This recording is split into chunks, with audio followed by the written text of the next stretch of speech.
Marcos 2, do 1 ao 12. Eu vou falar do papel das nossas casas, os nossos lares, as nossas residências, para o crescimento do corpo de Cristo, da igreja. Então o tema dessa mensagem é Jesus numa casa. Esse texto aí nós temos paralelos dele em Mateus, no capítulo 9, de 1 a 8, e Lucas, capítulo 5, versículos 17 a 26. Então nós vamos ler. Dias depois, entrou Jesus de novo em Cafarnaum, e logo correu que ele estava em casa. Muitos afluíram para ali, tantos que nem mesmo junto à porta eles achavam lugar, e anunciavam-lhes a palavra. Alguns foram ter com ele, conduzindo um paralítico, levado por 4 homens. E não podendo aproximar-se dele, por causa da multidão, descobriram o eirado no ponto correspondente ao em que ele estava. E fazendo uma abertura, baixaram o leito em que jazia o doente. Vendo-lhes a fé, Jesus disse ao paralítico: Filho, os teus pecados estão perdoados. Mas alguns dos escribas estavam assentados ali e arrazoavam em seus corações. Porque fala ele deste modo? Isto é blasfêmia. Quem pode perdoar pecados, senão um, que é Deus? E Jesus, percebendo logo por seu espírito que eles assim arrazoavam, disse-lhes: Por que arrazoais sobre estas coisas em vossos corações? Qual é mais fácil? Dizer ao paralítico: estão perdoados os teus pecados? Ou dizer: levanta-te, toma o teu leito e anda? Ora, para que saibais que o Filho do Homem tem sobre a terra autoridade para perdoar pecados, disse ao paralítico: eu te mando, levanta-te, toma o teu leito e vai para a tua casa. Então ele se levantou e no mesmo instante, tomando o leito, retirou-se à vista de todos, a ponto de se admirarem todos e darem glória a Deus, dizendo: jamais vimos coisas assim. Vamos orar? Senhor, abre os nossos corações, para que sejamos terra boa, dá-nos entendimento, compreensão, abre os nossos olhos, nossos ouvidos espirituais, e que nenhuma ação contrária atrapalhe o propósito, o plano que o Senhor tem para cada um que entrou aqui nessa manhã. É o que nós oramos, no nome de Jesus. No Novo Testamento, sempre que falamos das igrejas que se reuniam nas casas, através de grupos pequenos, ou até maiores, que são chamadas as comunidades de discípulos, nos lembramos dos primeiros cristãos, a igreja primitiva, pois são citadas algumas pessoas que foram pioneiras, como por exemplo Priscila e Áquila, Ninfa, Filemon. E nessas casas, conforme a palavra, em amor, em sujeição aos apóstolos, a palavra de Deus, a igreja tornou-se uma força poderosa, única, maravilhosa, atrativa, magnética. Essa era a característica talvez principal dessa igreja primitiva. E as casas eram usadas para reuniões de oração, para cultos, reuniões evangelísticas, para responder perguntas, para o ensino mais organizado. Mas antes da igreja primitiva, durante o seu ministério, Jesus já tinha demonstrado a importância das casas. Onde ele ensinava, não era só na sinagoga, nas casas, fazia milagres, fazia prodígios. O casamento em Caná da Galileia foi numa casa. Ele transformou água em vinho. A cura da sogra de Pedro, também em Cafarnaum, como o texto que nós lemos. A casa de Mateus, Levi, Mateus, um dos discípulos, onde ele se tornou ali um dos discípulos, depois do chamado de Cristo. A casa de Jairo, onde a filha dele foi ressuscitada. A casa de Marta e de Maria, quando Cristo trouxe consolo diante do falecimento ali de Lázaro e depois a sua ressurreição. A casa de Zaqueu, onde chegou arrependimento por parte dele e a salvação, o reino se estabeleceu ali. Nesse texto que nós lemos, a gente poderia focar o milagre de Jesus ao curar um homem que não podia andar, que era paralítico. É um enfoque. Ou ainda, dar ênfase ao trabalho em conjunto e à fé desses 4 amigos. Amigos desse homem, amigos mesmo, amigos de verdade, que se esforçaram para colocá-lo frente a frente com Jesus, pelo teto. Mas o que eu quero que vocês observem nessa manhã é que tudo se passou numa casa simples da Palestina, que nem era de Jesus, onde viviam Pedro, André e seus familiares. Inclusive a sogra de Pedro foi curada ali. Podemos afirmar que era a casa de Pedro porque está registrado nesse texto de Marcos 1:29. Jesus saiu da sinagoga e depois se dirigiu a essa casa, certamente para participar daquela refeição gostosa do sábado, logo depois que houve ali aquele trabalho na sinagoga. E nós vamos ver o que ocorreu naquela casa com a presença de Cristo. O que aconteceu ali naquele lugar? Cafarnaum era uma cidade de pescadores, bem localizada para o comércio daquela época, às margens do Mar da Galileia. O Mar da Galileia também é conhecido como Lago de Genezaré, ou Mar de Tiberíades. É um grande lago, cerca de 21 quilômetros de comprimento por 12, 13 de largura. 3 discípulos eram de Cafarnaum. Pedro e André depois foram morar lá, porque eles vieram de Betsaida. Ali Jesus tinha feito outros milagres em Cafarnaum. Ele tinha libertado o endemoniado, ele tinha curado o servo de um centurião, o filho de um oficial romano e um leproso. No capítulo 1 está registrado isso. E esse leproso, após ser curado, Jesus orientou: você vai lá e fala com o sacerdote, e ele vai te dizer, de acordo com a lei de Moisés, o que é que você precisa fazer para a sua purificação completa. E aí o que é que fez esse leproso? Espalhou a notícia para todos ali naquela cidade, certamente antes de conversar com o sacerdote. Então a fama de Jesus já era grande naquele lugar. Primeira coisa, onde Jesus chega, ali Jesus chegou, as pessoas foram atraídas, muitos moradores afluíram, diz a palavra, tantos que não tinha nem lugar, não dava para passar, ficou apertado, a porta ficou travada porque não havia possibilidade de movimentação. Uns foram para ouvir os ensinamentos, outros por curiosidade, outros ainda por inveja e outros desejosos de serem curados. Cristo causou um alvoroço. Quando Jesus entrou em Jerusalém montado num jumentinho, causou também um alvoroço naquela cidade.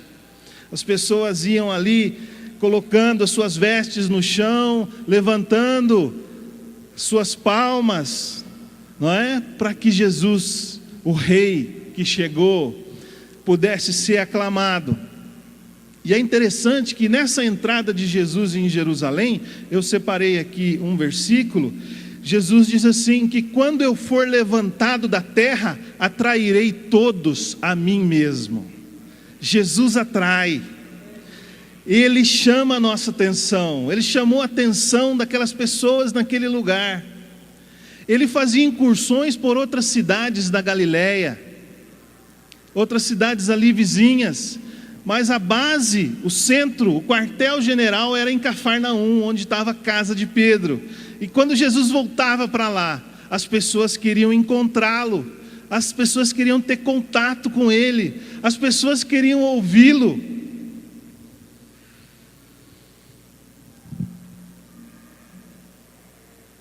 Jesus anunciou a palavra foi pregada. O centro não foi a casa e a sua comodidade, ou a falta de comodidade, e nem o dono dela.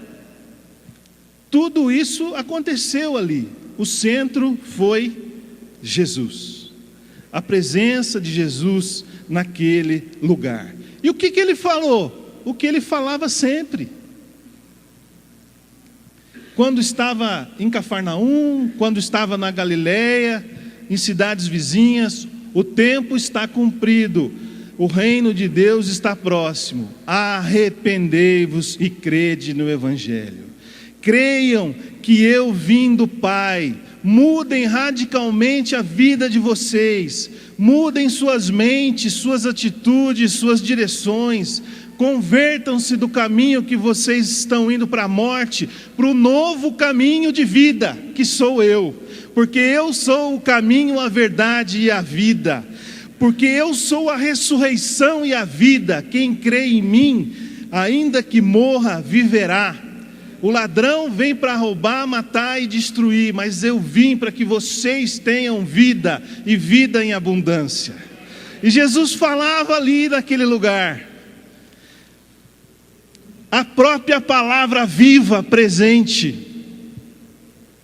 E quem o enxergasse iria ter os seus olhos espirituais abertos, deixaria a cegueira do pecado. Houve um despertar da fé com a presença de Jesus, tão grande que os 4 amigos foram criativos para levar a Jesus esse homem paralítico, que tanto eles amavam, porque eles criam que Jesus se importaria com ele, eles sabiam que tinham que fazer isso, era a única saída. Eles não se importaram com o que os outros pensariam deles. Olha lá que malucos. Foram ousados, tinham certeza e a fé que algo aconteceria. E as casas da antiga Palestina tinham o teto plano, eram feitos de barro e ramos secos sustentados ali por vigas de madeira. E geralmente ficava uma escada encostada para as pessoas subirem, porque eles usavam ali em cima também para secar os seus alimentos, cereais que eram produzidos. Os 4 amigos e o paralítico se expuseram. A atitude deles mostrou a fé que tinham. E Jesus percebeu isso, porque Jesus percebe tudo.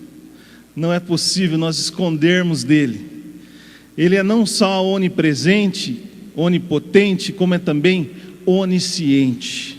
Ele sabe todas as coisas. O inimigo não tem essa possibilidade. Ele não consegue chegar àquilo que está ali na sua mente, no seu coração. O inimigo age observando as suas atitudes. Deus nos conhece profundamente e sabia qual era a intenção daqueles 4 amigos e daquele paralítico. Os pecados foram perdoados, porque só Deus pode fazer isso. E Jesus se apresentou como Deus, oferecendo solução à mais profunda e dramática necessidade humana: o pecado e o perdão dos pecados. Jesus tratou da causa da enfermidade daquele homem. Naquela época acreditava-se que se a pessoa tinha algumas doenças, elas eram causadas por pecados cometidos por ela ou pelos seus pais. Não importa que Jesus o conhecia, Jesus sabia e lhe deu algo muito maior do que a cura física: o perdão de pecados. Naturalmente, a oposição se levantou. Foi o que aconteceu com os escribas, com os fariseus, com os mestres da lei, que iam ali para ouvir Jesus. Para os judeus, nem mesmo o Messias teria poder para perdoar pecados. Só Deus Pai, o Altíssimo. Por isso eles consideraram a atitude de Jesus uma grave e escandalosa blasfêmia. Mentira. Mas não tiveram coragem de falar. A palavra diz assim que eles arrazoaram, eles pensaram. E Jesus captou isso e os desmascarou.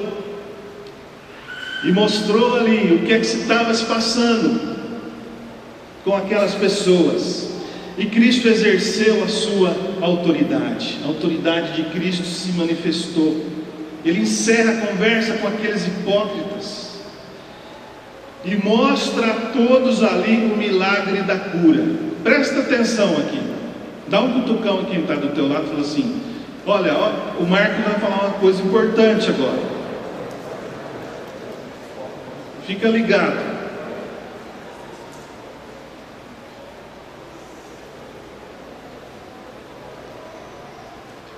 Seria mais fácil para Jesus curar. Seria mais fácil para ele curar. Porque o derramamento do seu sangue para a remissão dos pecados ainda estava para acontecer. O sacrifício de Cristo na cruz ainda não tinha se passado por completo. Ele poderia curar ali e deixar para perdoar pecados depois. Mas ele perdoou pecados. Por quê? Porque ele assumiu o título, e ele mesmo diz a respeito de si: o Filho do Homem, o Filho de Deus que se fez homem. Eu sou o Messias, eu sou o prometido. Estou mostrando para vocês que não vou desistir da missão que me foi confiada. Eu vou até o fim, eu chegarei lá, eu serei vencedor, eu ressuscitarei, e por isso eu posso perdoar pecados já. Essa era a autoridade com que Jesus falava, ensinava, que trazia admiração ao povo, porque não era uma autoridade intelectual apenas, de um ser humano. Além da sua natureza divina, o próprio Espírito estava agindo em Cristo, a ponto de quando Jesus saiu das águas e foi batizado, o Pai dizer: esse é o meu Filho amado, que me dá prazer.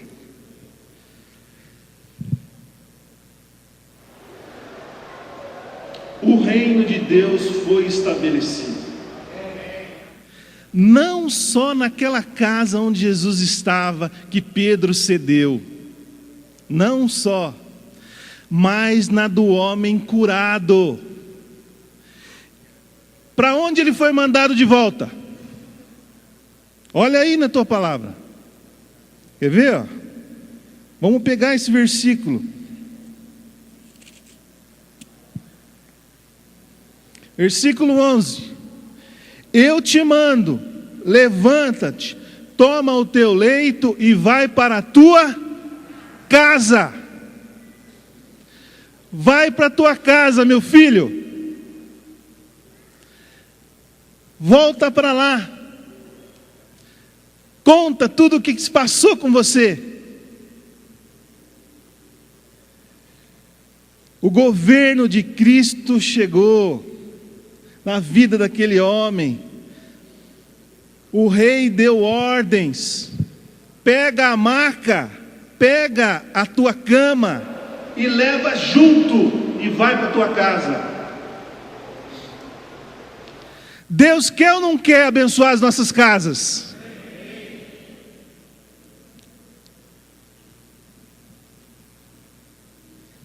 Aqui tem muitas famílias que, através dos atletas de Cristo, primeiro se converteu um jogador juvenil, que não sabia muita coisa da vida, e aí Deus atingiu uma família pinhata. Deus atingiu uma família longe. Deus atingiu a minha família, Domiciano. Deus atingiu a família Zane. A Ana Cláudia está cantando aqui, porque o evangelho chegou através do irmão dela na casa. E toda a família veio para Cristo.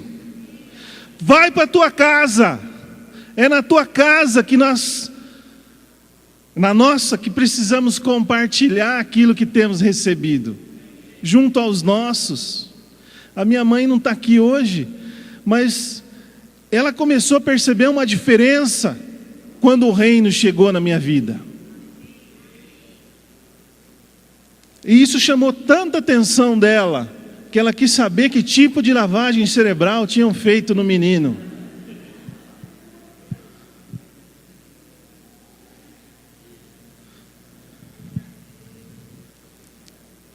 Deus foi glorificado. Glórias a Deus. As pessoas ficaram admiradas, as pessoas ficaram cheias de temor, chegaram a dizer: nunca vimos coisa assim, nunca vimos. Deus foi exaltado, Deus foi elevado, Deus foi aclamado, Ele foi levantado, Ele recebeu o reconhecimento. E Ele quer que a sua glória encha toda a terra, todas as famílias, todas as casas, não é? Entendemos o que se passou aí, não é? Tudo bem? Trazendo para hoje os princípios dessa história que se passou com Jesus. Nós não podemos perder o entendimento de que o Senhor está conosco em nossos lares. E pode fazer tudo isso que nós vimos nesse texto. Tudo isso e muito mais. A sua presença é que faz toda a diferença. Não interessa se a casa é própria ou se é alugada. Se bem que hoje, segundo a última pesquisa do IBGE, 75% dos brasileiros têm casa própria. Não interessa se tem energia elétrica, telefone, fogão, geladeira, televisão, máquina de lavar, carro na garagem, acesso à internet, câmeras, alarmes, muros altos, cerca elétricas, grade nas janelas, fechaduras tetrafásicas.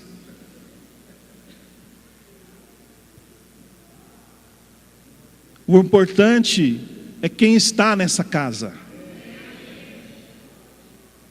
quem vive nessa casa, quem mora nessa casa. Jesus está numa casa quando seus moradores o recebem como Senhor e Salvador das suas vidas. Pelo Espírito, Cristo passa a morar em cada um deles. Por isso nós podemos dizer que nós somos casa de Deus, somos morada de Deus através do Espírito Santo. Portanto, o lugar onde nós vivemos é abençoado pela presença de Cristo em nós. Mesmo com o teu sofá rasgado. Aliás, amanhã é dia de eu fazer uns reparos lá em casa, que a minha mulher me lembrou. Aquelas lâmpadas aquelas lâmpadas que não funcionam, né? Temos que cuidar também. Sabe por quê? A casa, o espaço físico, Deus nos deu, não é nossa. Nós temos que administrar isso. Administrar bem significa cuidar para que não caia aos pedaços, que não desabe na sua cabeça. E administrar bem para que você use aquele lugar para a glória dele. O que adianta a tua casa ter um monte de tecnologias? E você não pode convidar ninguém porque tua mulher vai ficar brava se derrubar alguma coisa no chão. O Que adianta você ter um fundo maravilhoso com churrasqueira, com forno, mas não convidar ninguém para usar lá?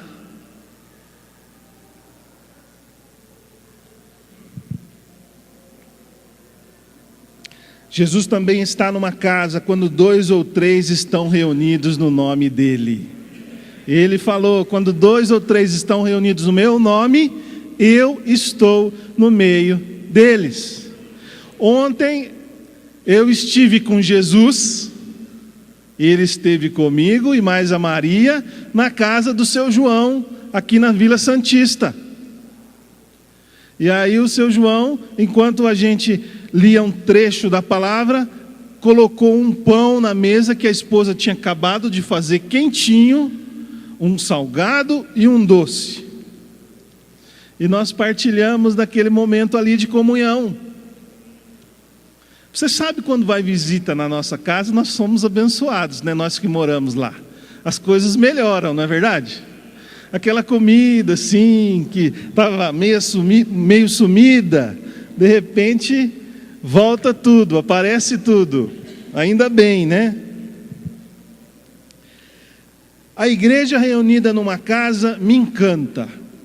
É a reunião que eu mais gosto. É onde eu me sinto melhor. Porque ela quebra alguns paradigmas, alguns modelos, alguns padrões, relacionados, primeiro, ao espaço físico. A gente deixa de ir à igreja salão, que é isso aqui, que a gente chama de igreja. A igreja somos nós, isso aqui é um salão, para sermos igreja. E nos reunimos como corpo em determinado lugar. E esse número menor de pessoas permite que a gente dê mais atenção às necessidades de cada um, que a gente olhe nos olhos um do outro, que a gente crie relacionamentos agradáveis, sem querer parecer espiritual. A gente é o que a gente é na nossa casa. É possível então estabelecer uma confiança mútua, num ambiente que facilita a troca de ideias, onde quem está vindo visitar se sinta à vontade. E aí a gente pode tomar um café junto, partilhar um refrigerante, uma habilidade ali que alguma mulher tenha, e um bolo, salgado, doce, não é? É nesse ambiente que conversamos, que nos abrimos, que entramos nos assuntos que aqui não dá para a gente entrar.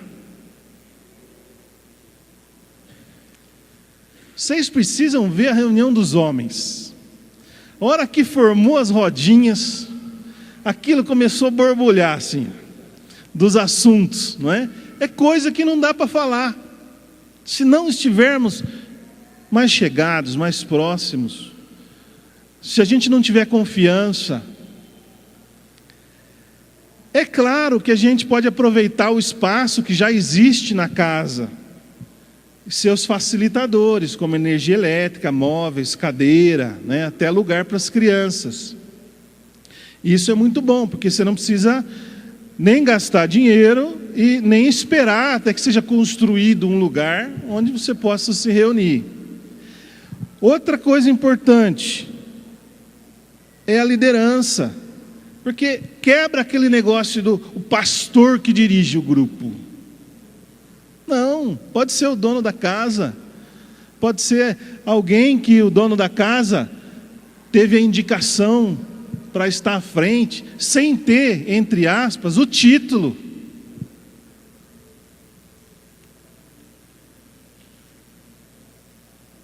Essa liderança precisa incentivar a participação de todos. Tem que ser uma reunião participativa nas casas.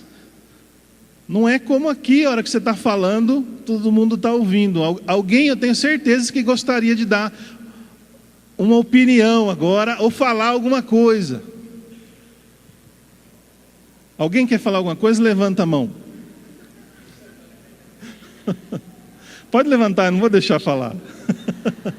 Porque tem isso. Na casa não. Na casa é possível isso, né? Essa interferência. Às vezes você muda o rumo do assunto que está sendo tratado para cuidar daquilo que a pessoa falou ali. É a igreja na casa. Também o pastoreamento, porque o aconselhamento é facilitado pela comunhão, pelas orações que a gente está envolvido, nesse esforço para evangelizar os familiares, os amigos, não é? Nós ficamos sabendo, tomando conhecimento do que está se passando e, portanto, podemos ajudar uns aos outros. Além do que, há um encaminhamento para o discipulado, porque conforme nessas reuniões as pessoas vão sendo batizadas, o que vai acontecer hoje, elas precisam ser acompanhadas. E se as reuniões nas casas estão funcionando, alguém vai ser destacado para acompanhar essa pessoa que vai ser batizada, para transmitir a ela tudo aquilo que ela precisa, como um bebê, uma pessoa recém-convertida. Nós temos aqui o trabalho que fazemos ao redor do salão. Hoje vamos ter batismos. São trabalhos que já há 2 anos, em algumas casas nós estamos. Agora que vai haver a colheita. E essas pessoas precisam ser discipuladas. Elas estão sendo acompanhadas nas casas, abriram suas casas, e agora elas também vão ser discipuladas, para que o caráter de Cristo seja formado nelas. E o crescimento, gente? A igreja na casa se multiplica com mais facilidade, através dessas pessoas que são comprometidas com Jesus. A atmosfera informal, descontraída, a hospitalidade, tudo é favorável. Nós oramos pela salvação de outros. Imagino que Deus, Ele ouça as nossas orações e nos abençoe, se agradando delas. Nos abençoa, se agradando delas. E o Senhor vai acrescentando dia a dia aqueles que vão sendo salvos. Conclusão. Participar da reunião numa casa é uma coisa boa, excelente. Eu incentivo a todos que participem da reunião numa casa. Se você não participa e quer começar a participar, pode me procurar o Ed. Nós vamos encaminhar você para uma reunião na casa. Outra coisa excelente, oferecer a sua casa. Tem gente que frequenta o mesmo grupo faz 15 anos, 20 anos. O grupo vai só pulando de um lugar para o outro. A reunião, essa semana é aqui, a outra semana é ali, a outra semana é lá, a outra semana é aqui. E nunca ofereceu a sua casa para ter uma reunião constante ali. Será que não está na hora? Gente que mora até fora aqui de Bauru, na região próxima. Abre sua casa. É bom participar de um grupo, de uma reunião em outro lugar? É. Fale com essa pessoa que está liderando, para que você comece ali debaixo da bênção. Você vai receber as instruções. E ore, comece a convidar os seus parentes, os seus vizinhos, as pessoas que trabalham com você. Você vai ver que bênção. Eu não estou falando aqui, por exemplo, da reunião que a gente tem em empresas, que o pessoal se reúne num determinado dia para compartilhar a palavra, para orar. Isso também é uma coisa boa, mas é diferente da reunião na casa. Eu estou falando de casa, eu estou falando da sua casa. Eu tenho uma reunião que é uma bênção na minha casa. E esse ano começou que não cabe gente. Saíram uns que deixaram de ir e encheu de gente nova.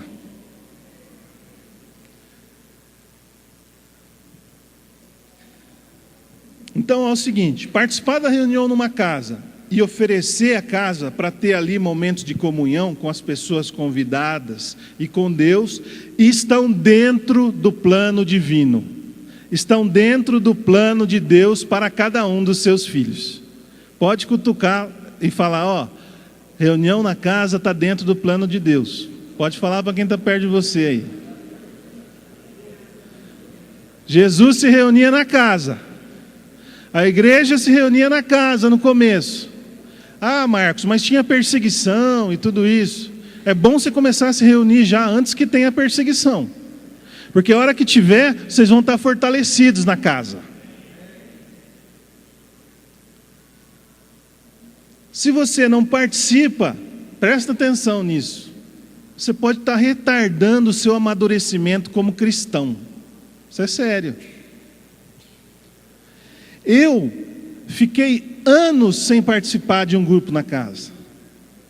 Eu estudava de manhã, trabalhava à tarde e à noite.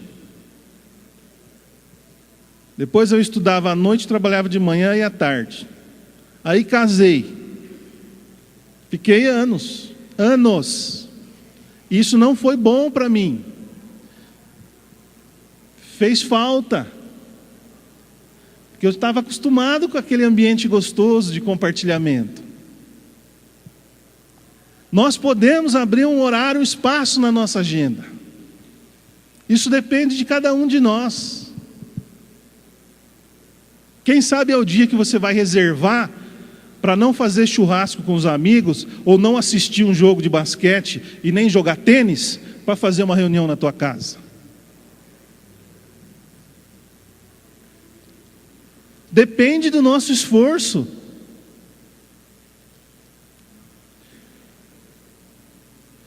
Quem abre o seu lar sabe do privilégio e da bênção que é para toda a sua família.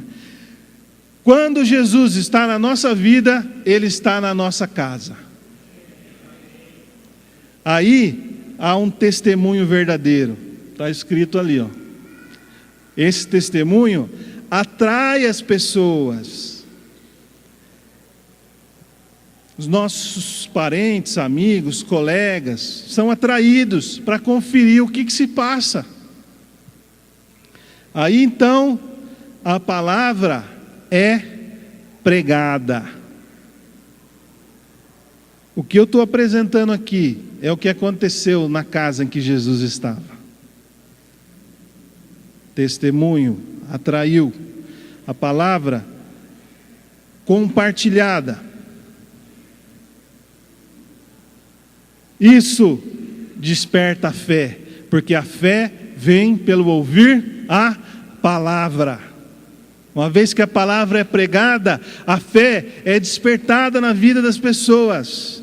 Oportunidade para que elas se reconheçam pecadoras, para que elas se arrependam de querer viver longe de Deus, uma vida fora da vontade do Pai, e então passem pelas águas, nasçam de novo, se tornem novas criaturas, recebam o Espírito Santo, sejam integrados ao corpo, à família.